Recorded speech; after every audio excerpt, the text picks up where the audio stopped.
कि आप अपने मैदान में खेलिए।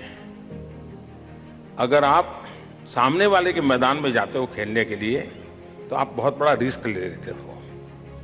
अपने मैदान में खेलते हैं तो आप अगर कबड्डी भी खेलते हैं तो अपने मैदान में जब खेलते हैं तो आपकी एक ताकत रहती है।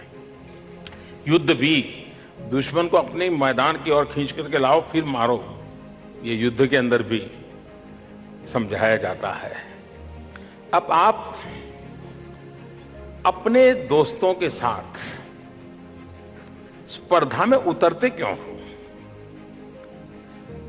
उसका मैदान अलग है, उसकी सोच अलग है, उसकी परवरिश अलग है, उसका एनवायरनमेंट अलग है, उसकी रुचि अलग है, आपकी परवरिश अलग है, आपका एनवायरनमेंट अलग है, आपके सपने अलग हैं। आप एक स्वतंत्र व्यक्ति है और इसलिए आपको उसकी पूरे इकोसिस्टम का पता नहीं है और आप उसको देखकर फिर उस पर फिट होने की कोशिश कर रहे हो, तो अपना भी खो देते हो और उसको पा नहीं सकते हो और फिर निराशा में आ जाते हो और फिर मां बाप की डांट पड़ती है।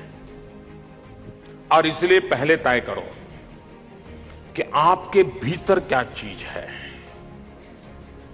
आप किस चीज में समर्थ हो, अपने आप को जानने की कोशिश करो। और इसमें आपके दोस्त मदद कर सकते हैं, आप चीजों को ऑब्जर्व करके कर सकते हो।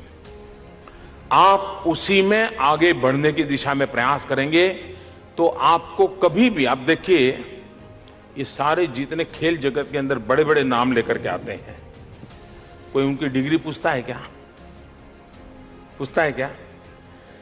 कोई उसका साथी कहता है कि यार ये मेरे क्लास में पढ़ता था, बिल्कुल डब्बू था, बिल्कुल था, लेकिन अब वो डब्बू था लेकिन टेनिस खेलता था तो दुनिया में नाम कमा के ले आता था। क्योंकि उसने अपनी ताकत पहचानी, वो चल पड़ा। अपने मित्रों की ताकत थी पढ़ाई में, वो पीएचडी होंगे, साइंटिस्ट होंगे, वो उस दिशा में जाएंगे।